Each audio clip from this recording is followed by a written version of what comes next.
Remember when looking something up on Google meant that you actually got an answer to your question and not like 8 zillion ads and other AI-generated drivel?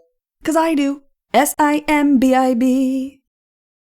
Hello folks, welcome back to Stuff I Make Because I'm Bored. My name is Sin and I will be your host, and today I want to talk to you about the gradual decay in quality of the internet, affectionately called Enshittification. This time, with the correct microphone. Who could have guessed that that would be important? Right off the bat, the internet is not the only thing that Enshittification happens to, or is happening to. No, I would say that the current state of appliances lasting at most a few years, clothing being made of the worst possible grade of materials and falling apart within a few washes, all also fall under the Enshittification umbrella. But what is Enshittification? Why does it happen? Let's dig into that. Part 1. What is Enshittification?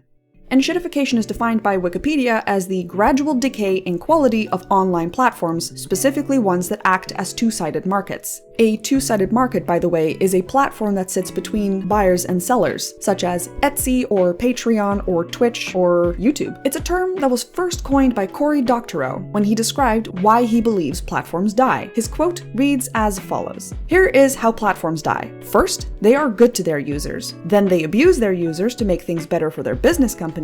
And finally, they abuse those business customers to claw back all the revenue for themselves. And then they die." You can see this across all sorts of platforms today. We even spoke about it for a platform in the past with Unity. But it's happening on TikTok, Patreon, hell, even Amazon, Google, and YouTube. I mean, if you don't have your search history turned on like I do, YouTube just does not give you recommendations. You don't have an activity feed. It just doesn't exist. For Etsy, they continually try to introduce features that no one's asked for or are difficult to provide by smaller creators, such as Etsy's Star Seller feature that cater only to the largest producers on their platform. This pushes out the smaller creators who were the ones that built the platform in the first place, and leaves consumers with a site that is overrun by bootleggers, ripoffs, and resellers. Even on Google, whose sole purpose was to exist as a search database for the internet, looking up anything, without an ad blocker, gets you ads for the first few results, and then a bunch of AI-generated articles, and then finally an actually helpful search result. And sure, you could argue that the AI-generated content isn't Google's fault, but you also can't tell me that a technology behemoth like Google can't work to filter out those nonsense articles in favor of higher quality search results. And honestly, that's the part that really frustrates me. Google, Etsy, Patreon, all these platforms have a product that became enormous for good reason. Marketing, having a rock-solid product that smoothly addresses a need for the end consumer. And then they turn around and they just let the whole thing explode. Which begs the question, Part 2. How did we get here?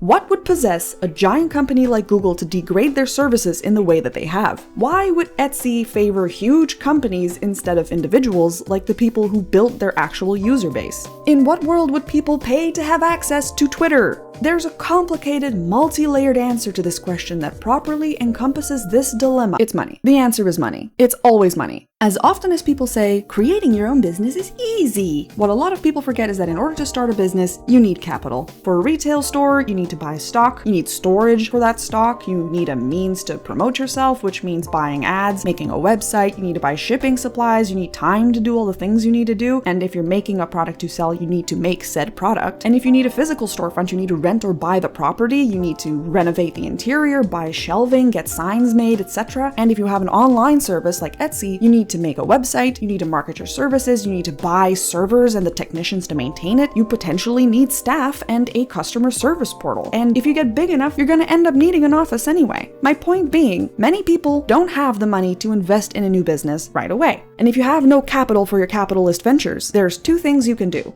Get a loan or get an investor. Most people get a loan, especially at the beginning. When your company is just an idea, it's hard to get people to buy into you because they don't know if your idea is even feasible. Sometimes you can get investors if your pitch is really good. They made like a bunch of TV shows about this with like dragons and sharks or whatever, but generally people get loans from banks to create their companies, and then they get investors down the line when they're more established. These investors are exactly what they sound like. They own part of your company and they gave you money in order to own it. In general, stocks are like this as well. If you hold stock in a company, you own that much of a company. If a company has 100 stocks or shares and you own one share, you own 1% of that company. This is called being a shareholder. And for many businesses, this is great because if you as the owner can't cough up the dough to get started or to keep steady as your user base grows, you can rely on somebody else to provide some capital as long as they get something back. Shareholders specifically have the highest need for a company to do well. If I buy shares in a donut company, I want that company to do well, because if they do well, then I can get some of the money that I invested in them back through share dividends, profits, or by reselling the shares when they're worth more. Again, this is a simplification. So what does all of this have to do with Enshittification? Well, everything, kind of. As a company, your purpose for existing is to make money. They found a hole in the market and they're shooting for it. And as you make money, you grow, increasing your overhead costs, and so you need to make more money to cover those overhead costs, and then you grow more, and then you require more infrastructure and more overhead cost, and so on and so forth. And as everything grows, you may need, or want, investor funding in order to maximize your income so that you can maximize your profit. But getting investors involved is a double-edged sword, because you're now not only making money for yourself, you're also making money for your investors. And this is important because investors only look to growth as an indicator if they should keep investing in you. Let's say you own a company. Let's say you sell socks. A great company, by the way. I love socks. In your first year, you make $1,000 net. You become a little popular. Some people want to invest. You make $1,100 in year 2. More people invest because you just had 110% growth. Uh-oh, you better make $1,210 in your next year. Otherwise, your growth is going backwards. And investors might worry that your company is failing. So you work harder and you make more money. And this goes on and on until you eventually hit a plateau.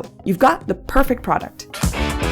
You have the largest market share among similar sock-making companies. Customers are completely in love with your product or your service. You're making money hand over fist in truly filthy amounts. But your growth is stalled. And like we discussed, that's a problem for your investors. Are you even worth investing if you're not growing? How are your shareholders going to get their money back? And if somewhere along the line you became a greedy CEO, then it's a problem for you too. How are you going to continue making fistfuls of money? Also, a lot of shareholders have a say in who runs a company. And so if your company's not growing, you as a CEO also run the risk of losing your job. But how do you continue to grow if your company's already perfectly min-maxed? Something's gotta give, something's gotta give, something's gotta give.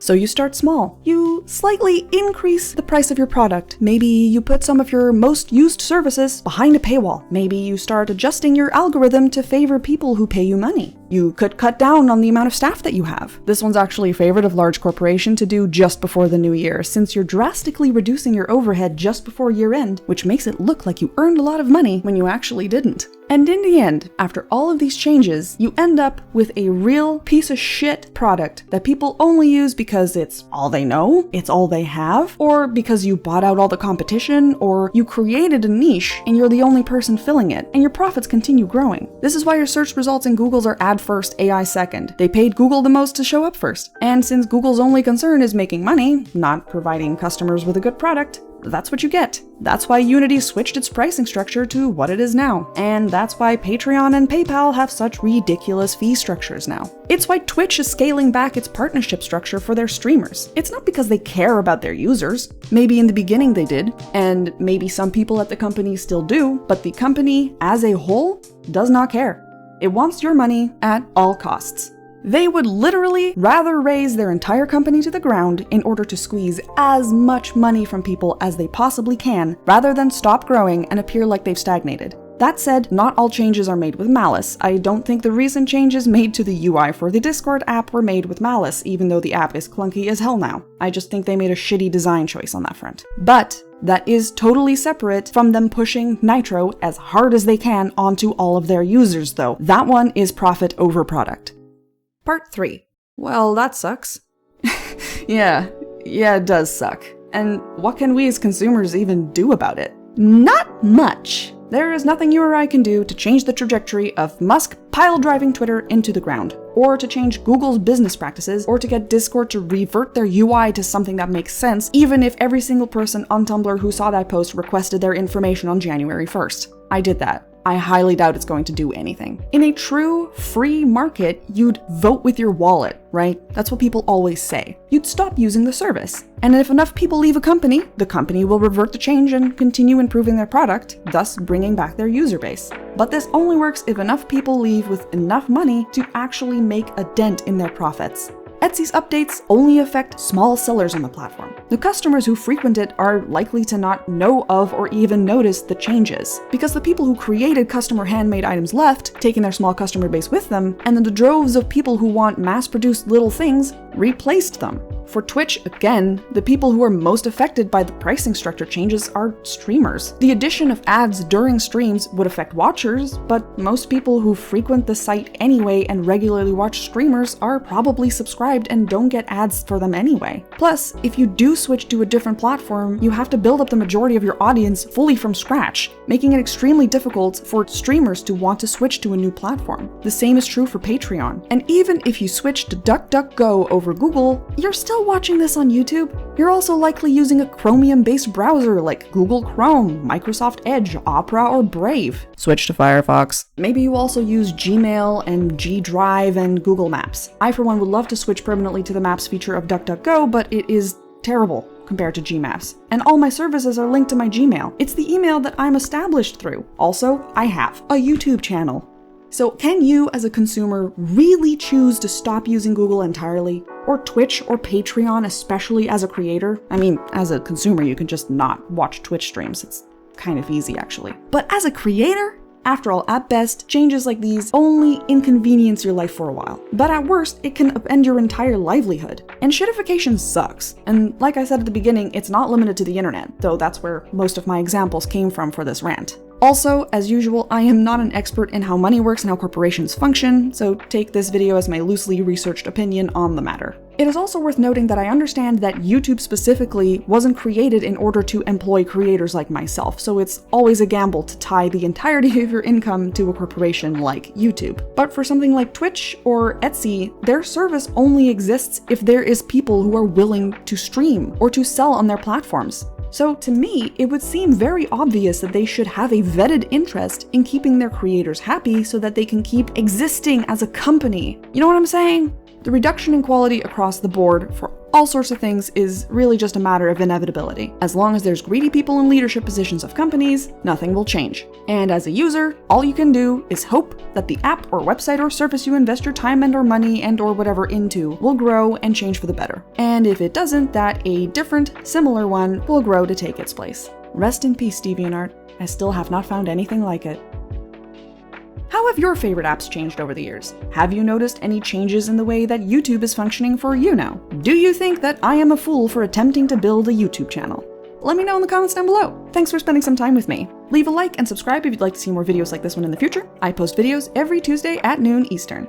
If you want to hear from me more often, you can also follow me on my social medias. You can find the @ here and in the description. But that's all for today, folks, and I'll see you in the next video. Bye! SIMBIB, stuff I make because I'm bored. I realized the other day that the reason I have an easy time with time management at work and a hard time at home is that at work, somebody else makes the plan and I just execute it. Which means that at home, I'm attempting to execute no plan, so I get nothing done. Duh.